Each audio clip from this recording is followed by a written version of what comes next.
আগামীকাল রয়েছে নির্বাচনের কয়েক ঘন্টা পূর্বেই ফের উত্তপ্ত হলো নন্দীগ্রামে ভেটুরিয়ায় তৃণমূল কর্মীদের ওপর হামলার অভিযোগ বিজেপির। গত রাতে বিজেপির হামলায় আহত 6 তৃণমূল কর্মী। এখনো এই ঘটনায় লিখিতভাবে অভিযোগ হয়নি।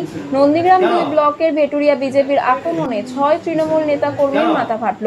নন্দীগ্রাম 2 ব্লকের ভেটুরিয়াতে আহতদের রিয়াপাড়া হাসপাতালে গত রাতে ভর্তি করা হয়, পরে চিকিৎসা করে ছেড়ে দেওয়া হয় বলেই জানা যাচ্ছে। সমগ্র ঘটনার অভিযোগ পদ্ম শিবিরের দিকে, অভিযোগ অস্বীকার বিজেপির।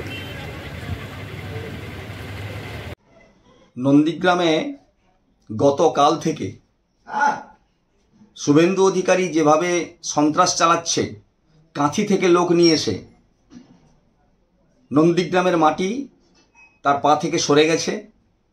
তাই বিভিন্ন জায়গাতে এই খুনকে সামনে রেখে নিজে খুন করিয়ে নন্দীগ্রামে বিভিন্ন জায়গায় সন্ত্রাস চালাচ্ছে। যেমন গতকাল রাত্রে নন্দীগ্রাম 2 নম্বর ব্লকের ভেকুটিয়াতে খোদামবাড়ি অঞ্চলের রাতের অন্ধকারে সমস্ত কাঁথি থেকে সমস্ত বাহিনী নিয়ে এসে নন্দীগ্রামের 2 নম্বর ব্লকের ভেকুটিয়াতে প্রায় 15 থেকে 20টা দোকানপাট এবং ঘরবাড়ি ভাঙচুর করেছে এবং 9 জন তারা আহত, তাদেরকে হসপিটালে নিয়ে যাওয়া হয়েছে, কিন্তু সেখানেও পর্যন্ত সন্ত্রাস চালাচ্ছে। এছাড়াও নন্দীগ্রাম 1 নম্বর ব্লকের সোনাচূড়া, গোকুলনগর, কালীচরণপুর বিভিন্ন জায়গাতে পুলিশ এবং সিআরপিএফ রাস্তাতে ঘোরাফেরা করছে, কিন্তু গ্রামের ভেতরে তারা সব তাণ্ডব চালিয়ে যাচ্ছে। বহিরাগতদের নিয়ে এসে প্রশাসন কোনো রকমের কোনো ব্যবস্থা নিচ্ছে না, সিআরপিএফ সেভাবে ব্যবস্থা নিচ্ছেন, রাস্তায় ঘোরাঘুরি করছে এবং বিভিন্ন জায়গাতে ত্রাণ শিবির খোলা হয়েছে। যেমন কালীচরণপুরে ত্রাণ শিবির খোলা হয়েছে, সে যার বাড়ি থেকে চলে যাচ্ছে। অতএব প্রশাসনকে বলবো এর ব্যবস্থা গ্রহণ করার জন্য। আর নির্বাচন কমিশন এখনো পর্যন্ত শুভেন্দু অধিকারীকে কেন গ্রেফতারের ব্যবস্থা করেনি? শুভেন্দু অধিকারী এই জিনিসটা ঘটিয়েছে, শুভেন্দু অধিকারীকে অবিলম্বে গ্রেফতার করার দরকার।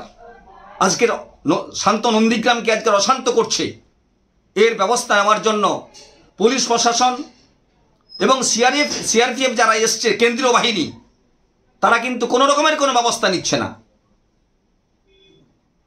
নির্বাচন কমিশন ঠুঁটো জগন্নাথ হয়ে বসে আছে।